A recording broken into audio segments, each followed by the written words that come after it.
You can always find us, too, on that local SuperTalk Mississippi radio station. But don't forget to watch us. We are on your computer, your mobile device. Just head on over to SuperTalk TV. You'll see I'm not alone in the studio anymore, and it brings me great joy because we have Princess Nalani Thompson. She's here to promote the 74th Annual Choctaw Indian Fair, which means a summer has officially started with the Choctaw Indian Fair. So welcome.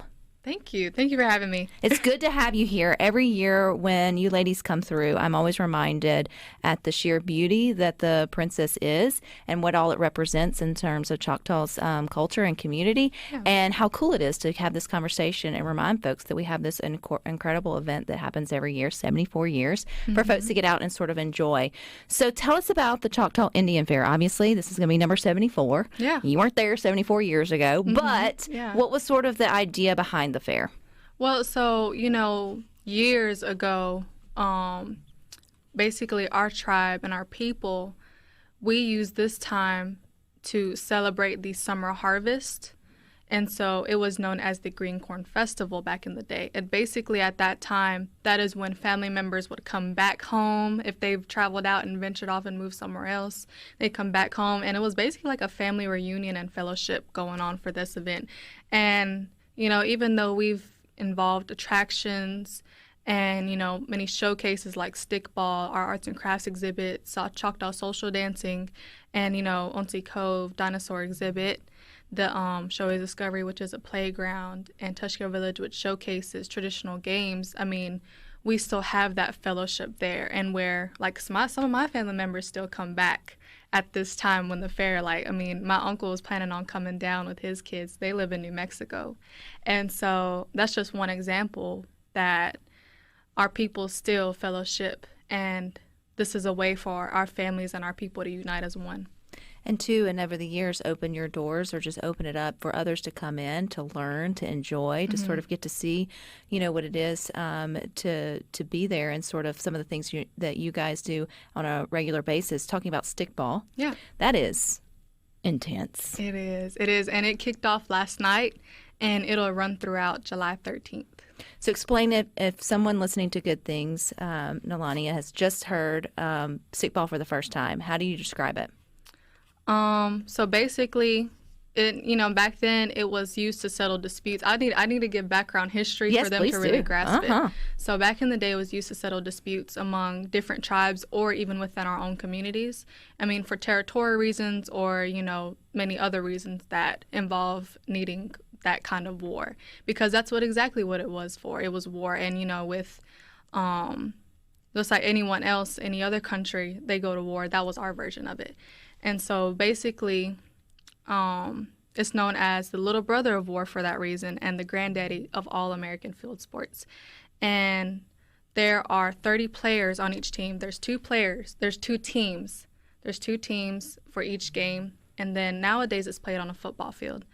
And there are two 4x4 10-feet poles and one on each end of the field. And like I said, there's two teams, 30 players on one team that go out at one time, and then 30 players on the other team that go out on one time. And there's basically, they're divided up in three sections: the defenders, the shooters, and the centers. And so basically the shooter's goal is to hit that pole there's a certain range that they have to hit. Defense, they're needed to tackle the shooters and the people who are trying to score and make sure that they get it to the other end. And the centers make sure that they get it to their shooters, so that way they can score. Do people practice all year for this? Some people do, but for the most part, practices can start from February, January. It's usually when around springtime comes and it's not as cold anymore. So that way, they can basically get a good sweat and, really, I guess, kind of get a feel for how it's going to be in the summer. Spring is kind of the closest to that. But we also go out to Oklahoma. It's really called Tushkahoma, which is basically where some of our players go to Oklahoma and play in a tournament there. And that's with the Oklahoma Choctaws, because they host their own tournament at that time. And so, it is something that's played year-round, but this is one of our biggest events and biggest times where stickball's played. And if it's something you've never seen before, you should, right? Definitely. Yeah. When are those events taking place? Or the games, or the games? matches. Yes. Yeah. Sorry. So, like I said, they started yesterday, and they will run throughout our whole fair. Yeah. Which the fair, I don't think we even mentioned, kicks off July the 10th through the 13th. Yeah. And so it's going to be, 3 days of just nonstop fun and entertainment. Yeah. What do you guys look forward to the most this time of year when the Choctaw Indian Fair sort of comes around? What does everybody sort of get most excited about? I mean, of course, stickball's one because it just brings everyone together. You see visitors and families just sitting out in the crowd and, supporting their family members on the field. Like me personally, my best friend and my mama, my daddy, my brother, they all play. And so I'm always on the sideline cheering for them. It's really exciting. And so, of course, stickball. And then the pageant, that's an anticipated event of every year. They're like, it's basically excited to see which girl is like, okay, let's see who wins and this and that. Like, it's a really exciting time for that. And, of course, we get to embrace our culture at this time and showcase it to those who don't know anything about us. And so I believe, like the arts and crafts exhibits, you can go to our local pavilion. You can see artisans making their own creations. And they're in the progress of making it while they've got a table laid out of what they've already had done. And then that's the same in our tents. And on our arts exhibit, it will showcase, for our 4-H group, that's basically where our youth can present what they've created as traditional creations. And so, I mean, it's really the best time for us to get to embrace that culture, even though we do get to do that year-round. Like when we have our spring festivals and all of our kids, they'll dress up in their regalia and they'll present dances with all their friends and their family and parents and grandparents there. And so things like that, I mean, we just look forward to it because we know, like, yes, this is our time to show who we are as a tribe.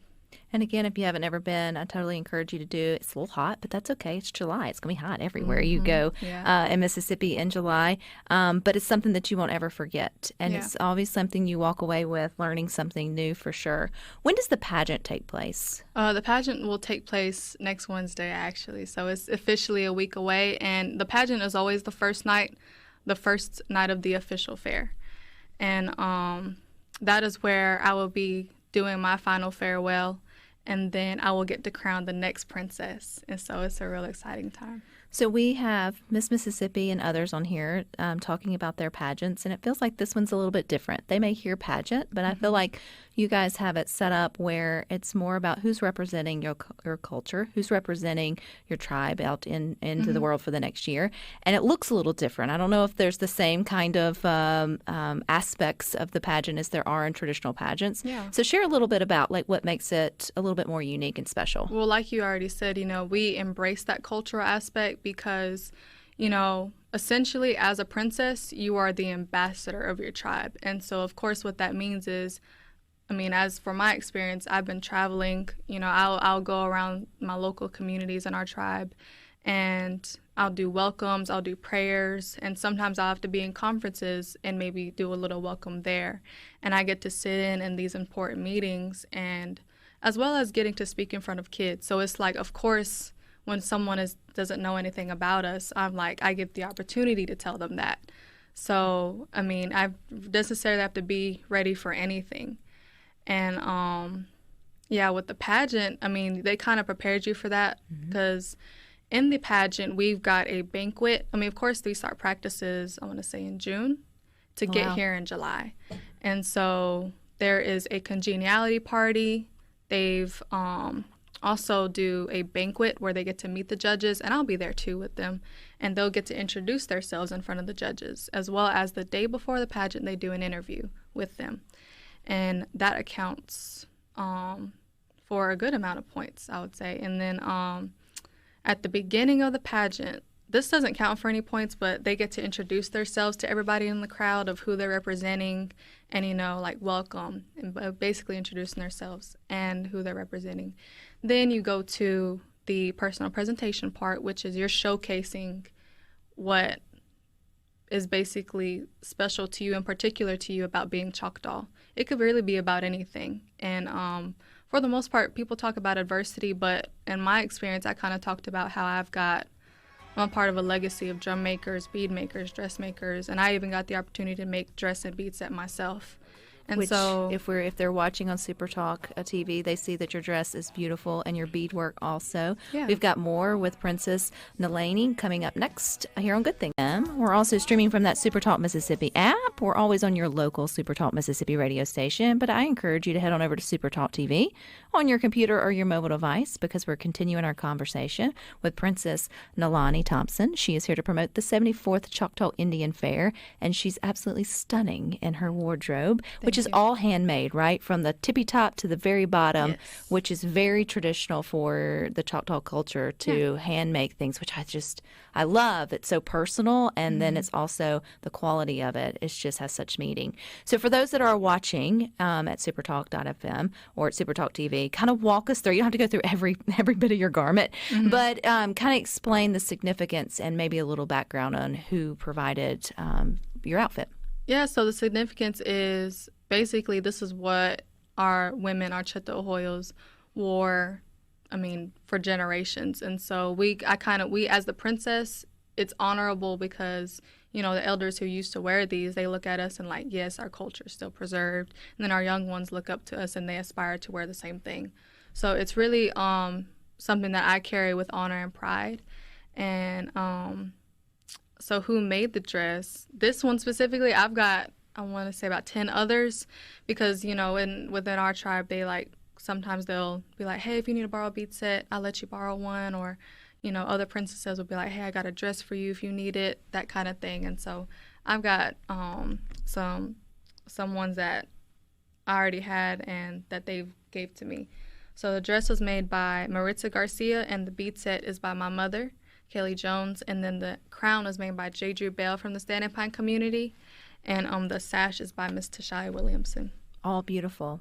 And during the pageant, you all wear traditional wardrobe during it, and you have a special story connected to your pageant wear, your pageant dress. So actually both for personal presentation and traditional wear. I mentioned that there's, events in the pageant that account for points and what the judges score on. And basically personal presentation, I got to wear a 18-year-old dress, and it was the last dress that my late great-grandmother Rosie Wesley made, and it was made for my mother, but my mom didn't get to wear it that next year when she was going to run for princess. So when it came up that I was about to run, my mom was like, hey, I've got this dress that my mom made, I think you should wear it. Tried it on, perfect fit. And so I went on stage with it. No one wore it prior to me, and then the bead set that I wore was made by my mother, her mother, and her mother. So it's a 3-generational set, which was very special to me. And then the traditional wear, I got the opportunity to showcase what I made. So I made the dress and bead set for that portion. How old were you, Nalani, when you started learning these cultural traditions in terms of making beads, making dresses, those type of things? When did you get pulled over and started being shown how to do that? Yeah, naturally, I've always been around it. My aunties, my grandmother, my mom, they have all done it. And so I kind of grew up watching it. I didn't really start making anything till I was about, maybe I want to say 9 is my earliest memory of it. And that was just little earrings that I'd sell with my grandmother. And then my first collar necklace was when I was about 12. There's even an article from Meridian Star, and I'm in that one where I'm in the pavilion during fair, actually still making my collar necklace because I dance every year, and so that's what I was making it for. And so yeah, it's really a good time, and I started at a young age, I'd say. And if people come to the Choctaw Fair, then they can see all of these great things that are being made. The artistry, you mentioned people making baskets there. The earrings and the jewelry, I know, are also out for display and show. You can also shop. There will be vendors, right? For folks that want to sort of enjoy. I know the bags are beautiful, and that is steeped in tradition there in the Choctaw community. Do they teach how to make bags, or is it more of you get to watch, and then maybe if you would like to have one, you can purchase one and bring it home? They don't teach you, but you do get to watch, kind of see the process just a little bit, and then you can buy one. That's the same with all of our vendors in the pavilion. The arts exhibit is just for just to show you, and then with the tents, you'll see artisans in there making their things. Kind of what I mentioned before. The vendors and pavilion, you can buy them, and then there will be areas where you can buy souvenirs that have our emblem, the MBCI emblem on them, and it's everywhere. And I encourage y'all to looking to get in something. So it's July 10th through the 13th, and it's the Choctaw Indian Fair. This year's theme is The Choctaw Spirit Lives On. What does that mean to you guys? Why was that theme chosen? Well, I mean, in later years, it's kind of where we're trying to keep tradition but also modernize at the same time. So for this, it means dear to us because we're basically showing that we are still preserving our culture. And that's really the whole point of it. And that is really why it's important to us, because we want to make sure that it doesn't get lost in history. And for every visitor that comes, you can see, it's evident that we still embrace our culture. Even the food. Yeah. So, what is classic Choctaw food like? Mm-hmm.